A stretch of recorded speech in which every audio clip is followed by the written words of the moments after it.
What if I told you that it was possible to live to 100 and beyond?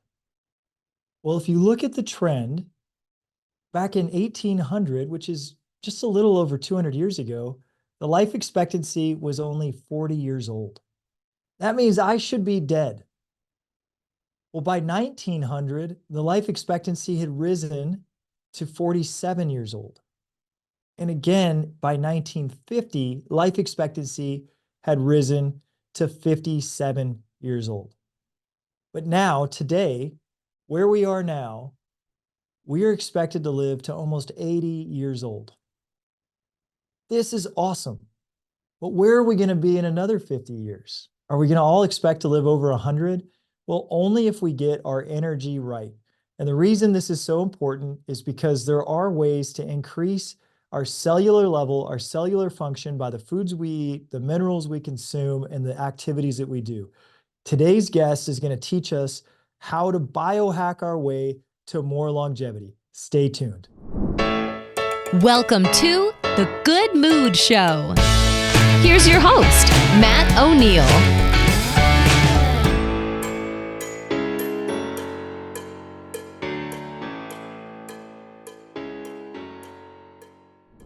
So when it comes to good moods, the amount of energy that you have to work with makes a big difference. And when I find myself in a low energy state, if I'm sick, it's really hard for me to get into a good mood. Sometimes I'm in a bad mood, or sometimes you might be in a bad mood, and it's just because you're exhausted. And the best thing you could do is get some rest and get some new energy. Well, how do we get more energy? That's going to be the topic of today's conversation. And, one of the things we're seeing is that people today are living longer than ever.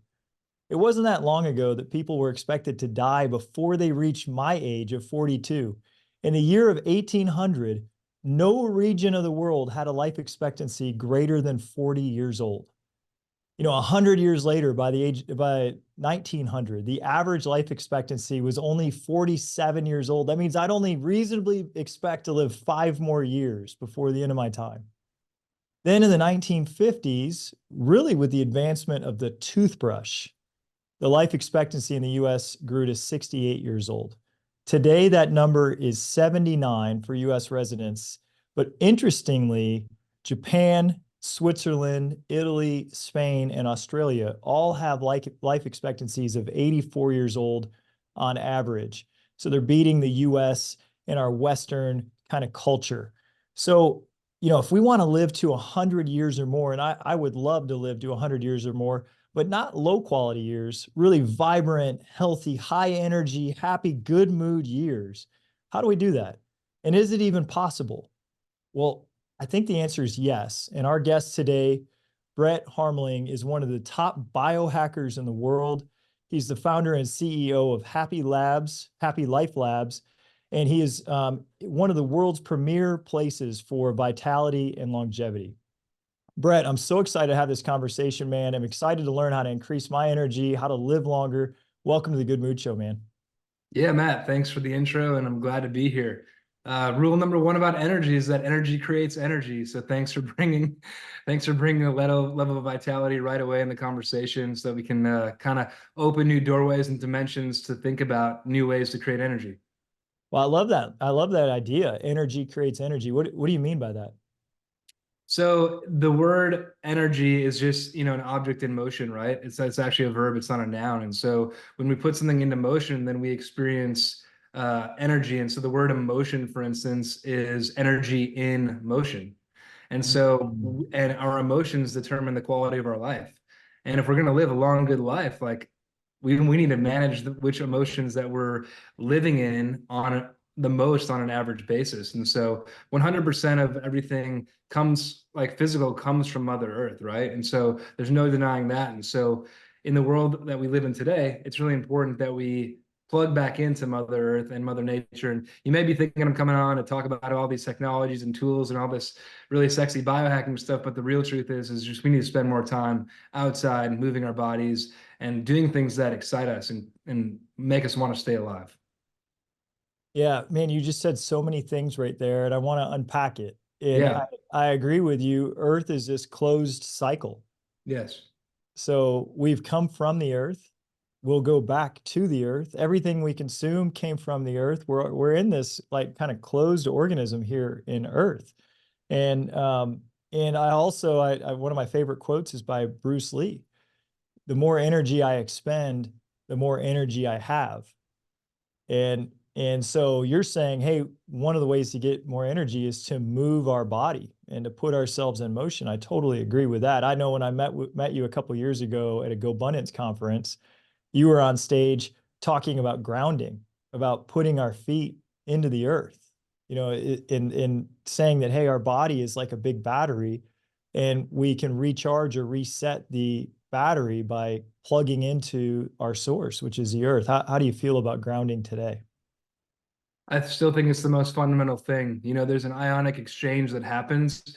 So anything that's, in like on the earth at the surface level is negative, and anything above it is positive. And so that polarity is actually a charge. And if we become demagnetized from the Earth's Schumann resonance, which is a fancy word for frequency, the Earth's heartbeat, more in layman's term, is like 7.83 hertz. If we become dysregulated from that Earth's heartbeat, we lose a sense of consciousness and connection. And just like a flower, a piece of grass, a tree, I believe that we can only grow from where we're grounded. And so if we're not grounded, all sorts of natural biological systems that we are designed to have don't go right. And when those things don't go right, well, then inflammation occurs, aging happens, and things like cancer and diseases and infections manifest inside of us. And that's where we end up with complicated medical issues. Yeah, and being a good mood show, I'm sure being grounded puts us in a better mood. And being disconnected from the earth probably puts us a little bit out of whack. I mean, have you noticed that about yourself? I noticed that anytime I feel stuck, the answer is to get outside, Mhm. because the science is that we're electromagnetic beings, and so we charge from the sun and we get magnetized from the earth. And so if we're not following that simple science, it's pretty hard to be happy. And the reason that I, named my company Happy Life Labs, because we do solve really complicated health issues sometimes, non-traditional functional medicine type stuff, is because none of these technologies and like things in life are worth it if you're not happy, or if you don't have this sense of passion to do whatever it is you're doing. But when you have it, you like nothing will stop you in the path. And so that's a fundamental teaching. If you know the why, then the how is easy. It may not be simple, but it's easy because you'll figure out how to achieve your goals. Yeah, when the why is powerful enough, you'll find the how. That's right. Right? And so I've got this huge why to help people feel good. And Mm. one of the hows is to bring Brett onto the Good Mood Show and teach us all about the things we can do to increase our energy. I mean, I was sick, so we went to the Go Abundance conference in Vermont. We were Brett and I were just hanging out, and on the way, I don't usually get sick. I haven't been sick in a long time, but on the way home,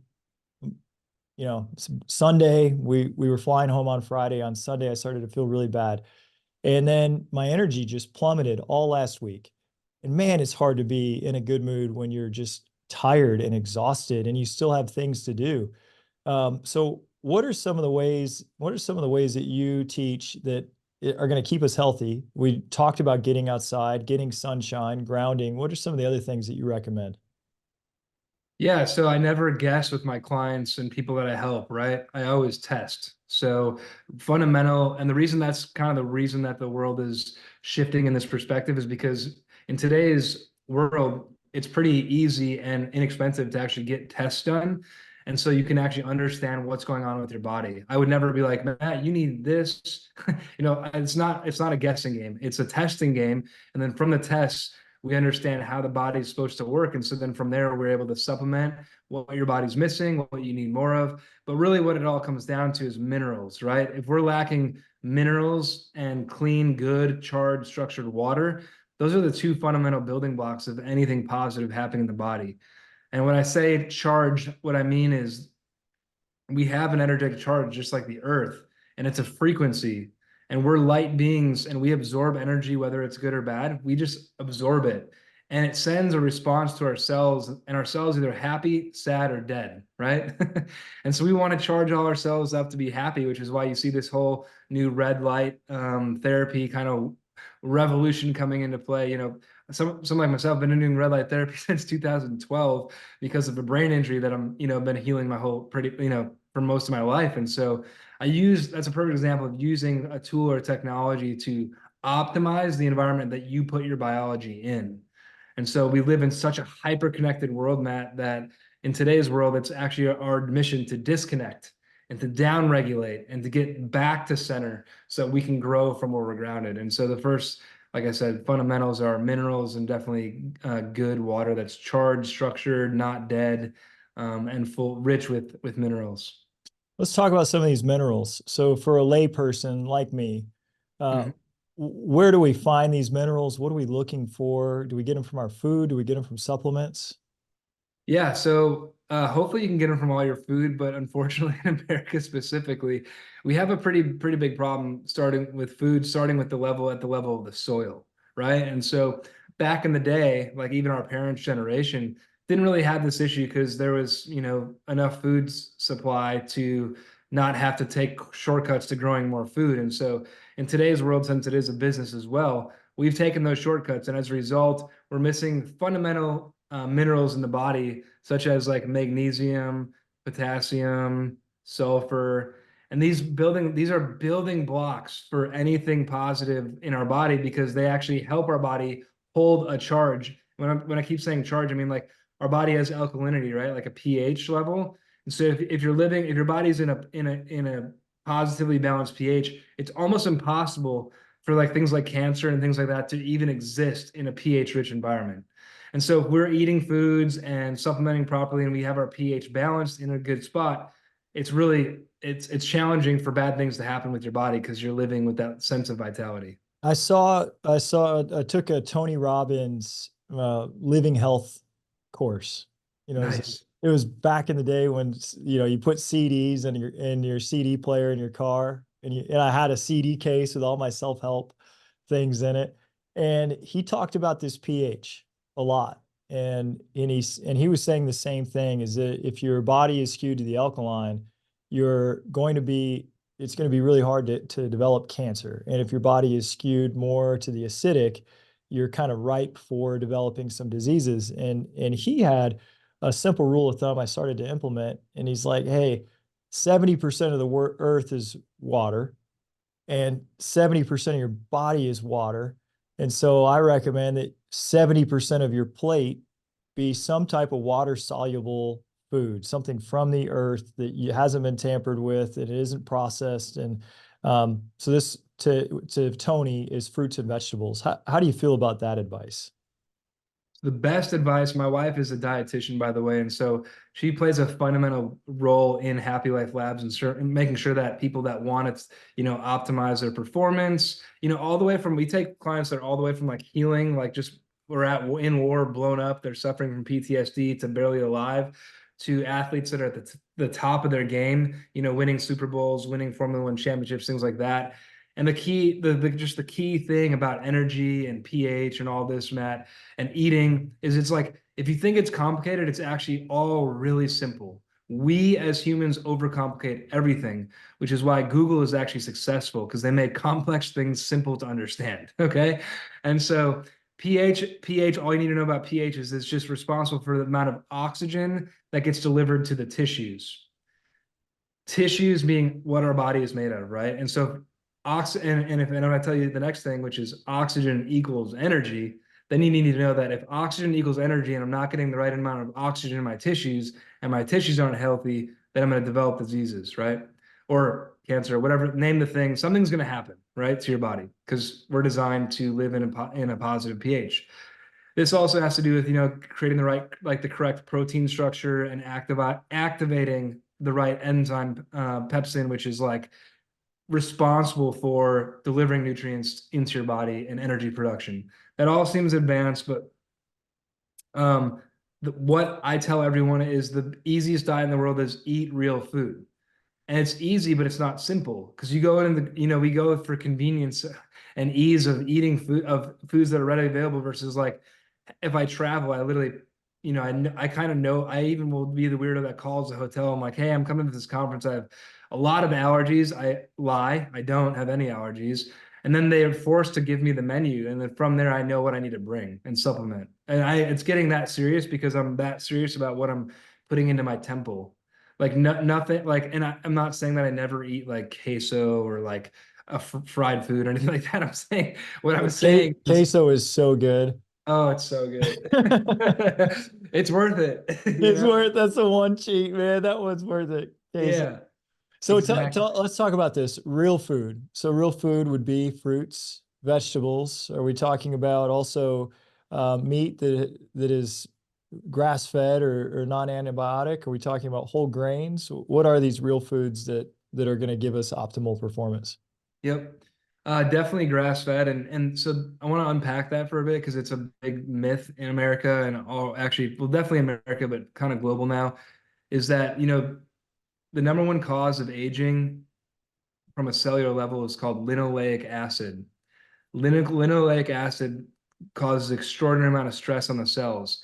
The number one place that linoleic acid is actually found is in chicken.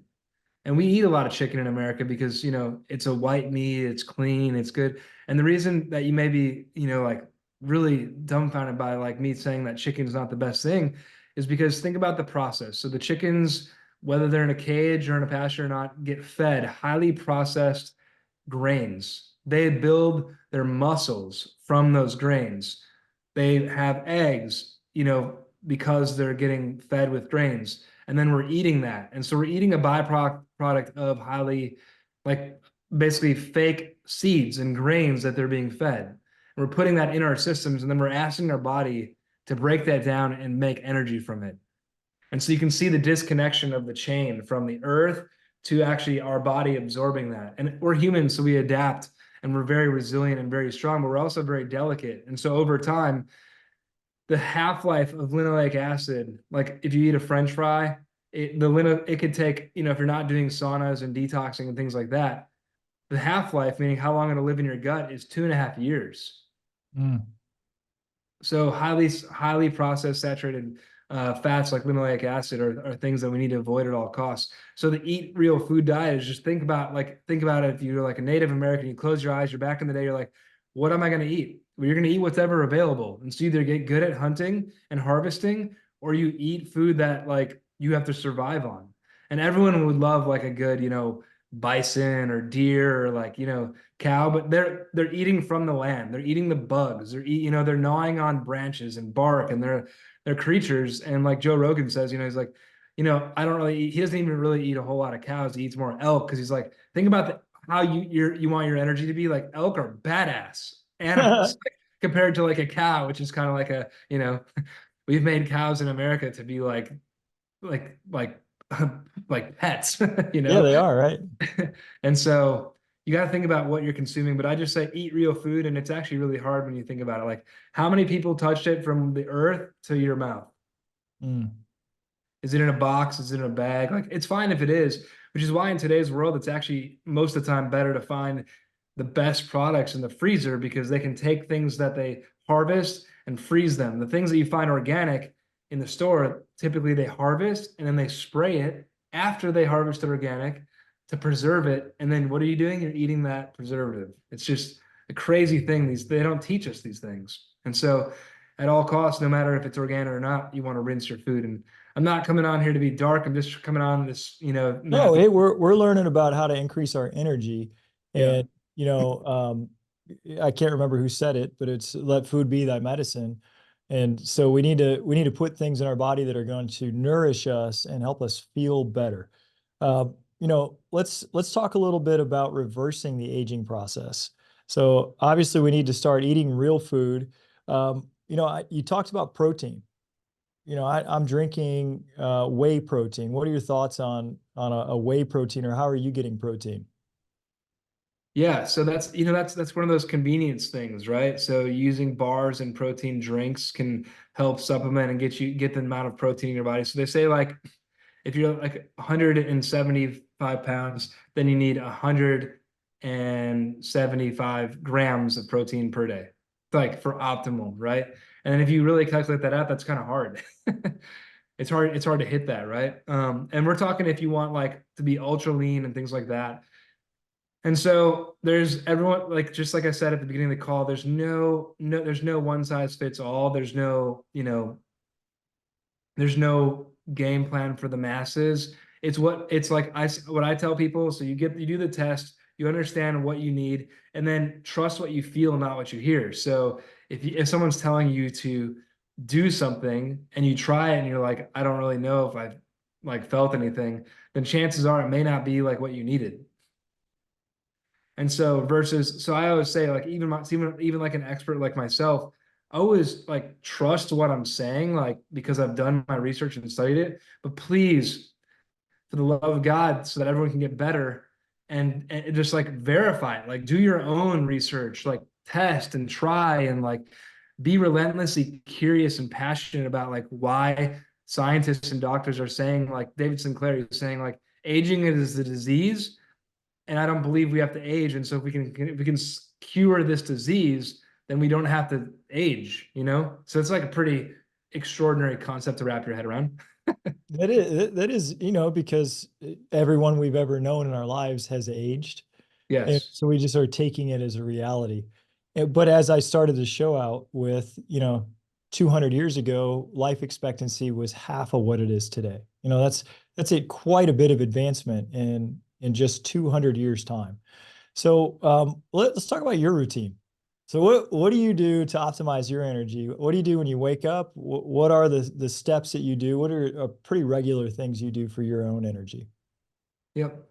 So at the top of any list is sleep, right? If we're not sleeping, we're definitely dying at a faster pace. Our cells, despite the American culture and drive to do everything, it is so critical to get good quality sleep. And so the fundamentals of sleep are just managing the elements. And so that's, having no lights in the room at all whatsoever, managing the sound, the temperature, and then timing. And so, not eating several hours before you go to sleep so that the blood is not in your stomach, your blood is in your brain, healing and rejuvenating that muscle because your brain is a muscle. And so people forget that it takes lot of energy to bring it back to the state that it needs to be in so that the next day it can do its job again. So the first thing is sleep, and then the second thing is movement. And so always actively moving and stretching my body. I typically only sit down, and I'm probably going to stop sitting down for podcasts, but I sit down for podcasts. But then as soon as I get off this call, I have a walking treadmill at my desk, and I'll just walk while I work. And so 10,000 is like the absolute minimum amount of steps that any human should have. And you might be like, that sounds like a lot. If that sounds like a lot, then I guarantee you need to have a hard conversation with yourself about movement. Because asking your body to move is like our bodies were designed to move, and when we stop moving, that's when we start aging. We are not designed to sit down really at all. Sitting is a comfort, and comfort is like the fastest way to accelerate aging. Mm, okay. So we've got sleep and we got movement. So Yep. when you wake up, are you stretching? Are you doing yoga? Are you lifting weights? What's your routine like? Yeah, typically I get into my day through some simple stretching, yoga, and then mindfulness exercises. So, Tony Robbins does have a 10-minute priming exercise, which is a great way to like snap into it. And then what I've done over time is just evolve to make it my own. So doing things that work for me, I've incorporated God, being Catholic, like having God on my team and like at the center of my life has really taken me into spaces and places that I never could have navigated alone. And so that's really important for me personally. Yeah, me too. Um, and then spending time connecting with my wife and my own family because I know that between God and my family, like if I don't have those things, if I don't have those things in a good place, like the rest of my day just isn't as meaningful or impactful Yeah, that I what's the point? yeah, like what like exactly. I'm like, what? Yeah, I mean, everything else could just be so hollow. My wife and I took a pre-marriage counseling course from Pastor Michael Morris at Seacoast Mm, Church, where we go to church here in Charleston. And I was in my 20s when we were taking this course, and And I remember Pastor Michael was said, okay, I'm going to help you with your priorities. So your number one priority is your connection with your creator. And he said, your number two priority is Katie. And he said, I don't ever want you to forget one and two, because children will come one day if you're lucky, and they may seem like priority one. But if you misplaced priority one and priority two, there won't be a stable foundation for your children to grow in. There won't be a stable foundation for your wealth to grow in. It doesn't matter how wealthy you are if you're disconnected from your wife or your connection with your creator. What's the point? You've got all this wealth and you've got misery to go with it. So shout out to Pastor Michael Morris, because that conversation has stuck with me all these years, and it's made more and more and more sense as I've grown. And my morning routine is very similar. I start with some stretching, and I move to a cup of water with some lemon and some salt in it, because I'm trying to rehydrate. And I know you've got some tips that you do for rehydration. And then I pray. And from prayer, I then move to a journal so that I can download things that are on my mind and start to consciously choose how I want my day to go, or what I want my mind to focus on. What are some of your other steps that are like must do every day for you? Yeah, so that's the good place to start. And a lot of this may seem like overwhelming, but that's the importance to understand. Like, if you want to go somewhere you've never gone, you have to start doing things you've never done. And so you have to be really conscious about what your habits are, because your habits actually end up creating who you are. And so, yeah, same. I journal. I use the 5 minute journal. There's a series of journals and prompts and questions that really get me activated. I typically use the one on my phone, because then when I'm traveling, I still have a list of things that I'm grateful for. Gratitude is a practice. And so when you navigate through difficult situations, if you're somehow finding gratitude in those situations, and like that, like you're responding to them instead of reacting to them, like beautiful lessons and wisdom come. But if you're not, then I find myself getting like pulled down the sadness and sorrow and victim rabbit hole pretty quick. Of course, And so, man. Yeah, yeah, this past year I read the book The Gap and the Gain, yeah, and by Dr. great book. Benjamin Hardy. And it really, he said, if you can regularly find the gain in every single experience, that no matter how painful that experience was, if you can see that you grew and you became a greater version of yourself for having experienced it, you've turned every single life experience into a gain. And that's been a big eye opener for me, as you talk about how can I have gratitude and not get pulled down into sorrow and despair. And it's just it's an intentional reflection on your own life to say, yeah, that was kind of crappy to go through, but I did learn a lot. I did grow. There were aspects of my personality that were allowed to shine that wouldn't have been able to had I not experienced it. That's right. Yeah, so the gratitude thing's a big one. The journaling thing's a big one. People are like, oh, I'm good. I don't need to do it. I'm like, you don't have to do a lot of things. Like one of my yoga teachers, in my 500-hour yoga master's certification, taught us, she goes, you don't have to practice, right? Like you don't have to do yoga. You don't have to practice meditation or breath work or any of these limbs of yoga. But she goes, when life calls upon your practice, you'd better hope that you practiced. Yeah. It's like, that is why. And I have that anchored in my mind, right? And so gratitude. And then also I'm Yeah, like, you don't have to practice gratitude. there's like the dark and the light. And I always have, because of my life circumstances and things that have been, the cards have been dealt, I was navigating. So I have the light side, which is gratitude, and then I have the dark side, which I've added light to. And I live by a mantra called memento mori, which in Latin it means remember you will die. And I live in that mindset and that headspace, because oftentimes in life we just take shortcuts, we play small, we live in this little bubble, and we're so close to our problems in our life that we can't see the big picture. But if you know that you're going to die someday, and like you're already just metaphorically naked and you're just ready to go, then like there's no resistance. It just, any problems just kind of hit your shield and go off. And so I live in that mantra because I find it to be a powerful place to live.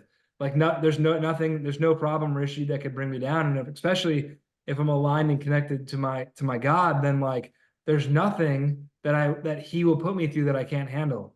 And if there is, then I'll make my exit, right? It's just like then it's my time, right? It's my time. Yeah. Yeah. And I think, And but but it's still something you can handle. yeah, Even when you're exactly. making your exit, it's still something you can handle. And yeah, and man, memento mori is one of my favorite concepts too. It makes me very bold Yes, because I'm like, all right, I'm gonna die anyway.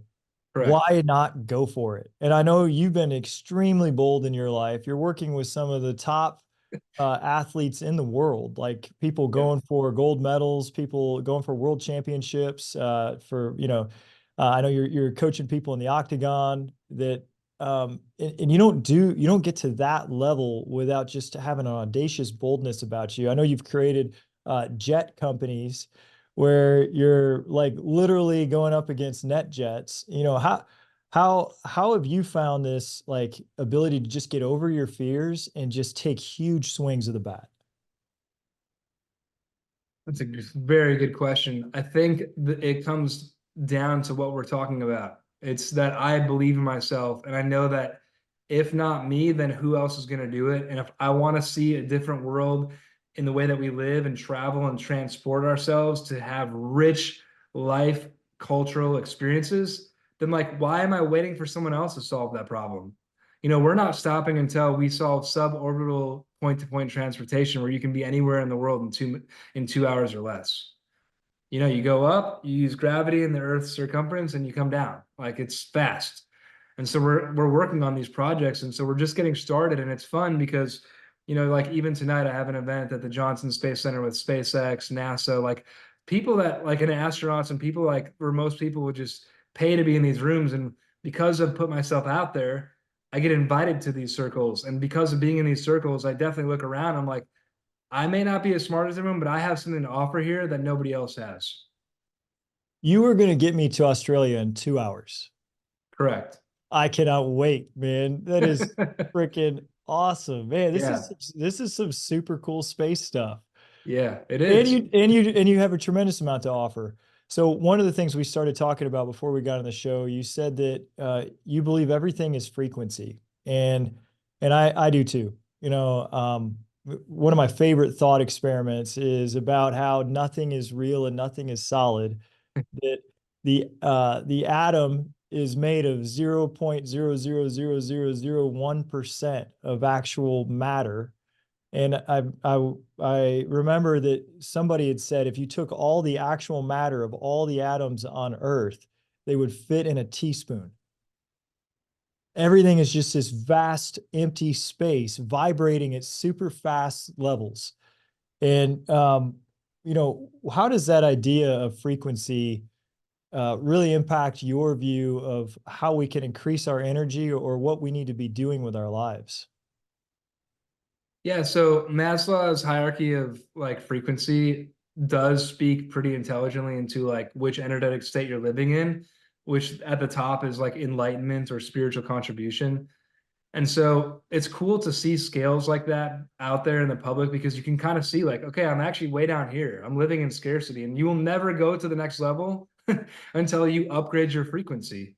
When I was building my financial advising practice back in 2015, instead of talking about money and gains and things like that, I taught people that money was just a simple acronym for my own natural energy yield, and that if you wanted more abundance in your life, that you just need to create the frequency of abundance and live in that frequency more. Now, I'm not saying be a fake or a fraud or someone that you're not. I'm saying like truly believe that if I was like, Matt, I'm going to give you $1 million, and when I said that, like you knew exactly what you're going to do with that money and why. And the reason that's important is because if you're not aligned with, the frequency of abundance, how are you even supposed to expect it coming into your life? Same thing goes with love, right? If Brett doesn't love Brett, then how do I expect Matt or someone that I don't even know to love me? Like you're begging and guessing and hoping for an outcome versus like almost guaranteeing an outcome. And so, people are like, well, what do you like? Dumb it down a little bit. I'm like, okay, what's right for you will not lower your vibration. Let me say it again. What is right for you, when you know something's right for you, you will not have a gut reaction. You will feel good about it. It'll be exciting. It will light you up. And that is a frequency. And so when you live in that frequency all the time, it's really exciting because you'll start to understand what you say no to is way more important than what you say yes to. Yeah, one of my favorite things I teach people who are struggling to make a decision is I say, hold both options in mind, one at a time. Mhm. So I was recently talking with one of my friends, and she was trying to decide between two different jobs. And I said, just close your eyes and imagine yourself in the one job. And I said, I want you to feel, how does that feel in your chest? Now close your eyes and picture yourself in the other job. How does that one feel in your chest? And I said, whichever one feels the most harmonious, the most loving, the most exciting is the one that you should do. Your body is telling you, like all of your cells know. We try to make all the decisions with our computing prefrontal cortex brain, like this newest piece of hardware that humans have. But the limbic system and our bodies have been operating for millions of years and have been here and already know all the answers. And so if we start to ask our bodies, like you said, hey, does this feel good? Does this feel loving? Does this feel exciting? Then that should be our guide. I loved Steve Jobs gave a commencement speech to Harvard, and he said, if I wake up in the morning and look in the mirror and don't look like what I see for a few days in a row, I know I'm doing the wrong thing. Mhm. And it's the same idea. Like if I feel bad, this is why this is the good mood show. If something feels wrong in my chest, if then I'm probably doing something out of alignment with my highest self, with my highest path. And it's a good time for me to grab my journal. This is why I journal every day. The biggest Mhm. reason I journal every day is if there's something that doesn't feel right, I get to get it out of my mind and onto paper, examine it, and say, what am I going to do about this? And then what am I going to do that's going to excite me? Because whatever is exciting to me, I think is really how God communicates with me. Wherever my heart is open and excited and passionate, I feel like that's God saying, okay, that's for you. And then whatever feels bad or starts to make me feel ashamed or prideful or angry, that's a signal that this isn't the path for me. Amen. Yeah. Amen. Yeah. And it's important to this could blow your mind per se, but it's important to understand also like our brains were actually not designed ever. They were never designed to think. They were actually just designed to listen. And so if you think about that, you're like, oh yeah, my body is just designed to listen what my body is telling me. Then you'll understand the fundamental concept that we are designed perfect and we're innately intelligent, which means it's actually impossible to lie to yourself. So if you do a visualization like what you just shared, it's like, yeah, you know the answer. Like you don't need to hire some coach or some person. Now, I will say definitely hire the coach or the person to help you break through the limited ideas that your mind is telling you. And I always say lies, you tell yourself lies, and lies are just limited ideas entertained. And so if you can break through those using a coach and step into action, right?